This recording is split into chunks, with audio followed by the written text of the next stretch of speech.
আমি কথা বলবো একটা তামিল সিনেমা নিয়ে, যেটার নাম হচ্ছে ড্র্যাগন। তো মাঝে মাঝে আমি ভাবি যে এই সিনেমাগুলো দেখার পর যখন আমি কোনো বাংলা সিনেমা দেখি, তখন ভাবি যে সালা কত পিছিয়ে আমাদের বাংলা ইন্ডাস্ট্রি। এই সিনেমাটা, ড্র্যাগন সিনেমাটা আমি কালকে রাত্রে আবার দেখলাম। চরম একটা সিনেমা বলা, আমি বলবো মাস্ট ওয়াচ একটা সিনেমা। তোমরা যারা যারা এখনো কলেজ স্টুডেন্ট, যারা কলেজে পড়ো, বা এই সিনেমাটা সবার জন্যই বেসিক্যালি সিনেমাটার মধ্যে শিক্ষাটা এটা দিতে চাইছে যে লাইফে শর্টকাট নিয়ে এগোনো কোনো জিনিসই ঠিক না, আর সেটা ভালোভাবে কীভাবে প্রেজেন্ট করতে হয় সেটা দারুণভাবে প্রেজেন্ট করেছে। Comedy, through out comedy, emotional movements, তার বাবার যে ক্যারেক্টারটা, তার যে কষ্টটা, ছেলে মানে সে খুব কষ্ট করে খাটে, কিন্তু সে ছেলের জন্য ছেলে যা বলে সেটাই করে, আর ছেলের দিকে ফ্রড করে বেড়াচ্ছে। যাই হোক, সিনেমাটা কনসেপ্ট লেভেলে দারুণ। আমি বলবো প্রতিটা কলেজ স্টুডেন্টকে এই সিনেমাটা আবার দেখা উচিত। সিনেমার পজিটিভ দিক, নেগেটিভ দিক, এই সিনেমার মধ্যে কোনো নেগেটিভ দিক নেই ভাই। এই সিনেমাটা দারুণ একটা সিনেমা। আমরা প্রদীপ রঙ্গনাথমের একটা সিনেমা দেখেছিলাম এটাকে, যার নাম হচ্ছে লাভ টুডে, যেটা থেকে লাভি আপ্পা বলে সিনেমাটা কপি করা হয়েছে। ওই সিনেমাটা দারুণ একটা সিনেমা। এই সিনেমাটা নিয়ে আপাতত বলি, সিনেমাটার স্ক্রিন প্লেটা দারুণ, প্রথম থেকে শেষ পর্যন্ত তোমাকে থ্রু আউট এঙ্গেজ করে রাখবে সিনেমাটার মধ্যে।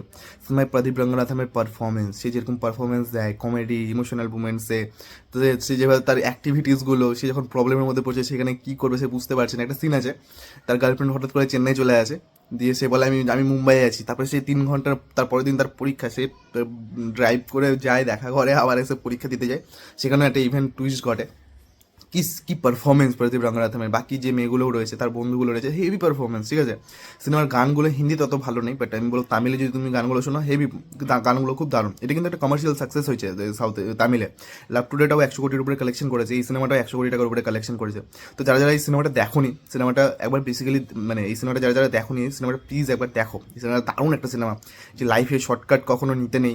শর্টকাট নিলে এবারে তুমি ফাঁসবে একটা টাইমে, সে তোমাকে যেই হোক। তো এই সিনেমাটা যদি তোমার মিস করে দাও না, সিনেমাটা এবার দেখো। আমি বলবো প্রদীপ রঙ্গনাথমের লাভ টুডেটাও দেখো। এখনকার টাইমে লাভ রিলেশনশিপটা কেমন হয় সেই সিনেমাটাও, সেটার উপর একটা কমেডির উপর মানে বেস করে একটা সিনেমা, সেই সিনেমাটাও দেখো। তারপরে এই সিনেমাটাও দেখো, ড্র্যাগন বলে সিনেমাটা।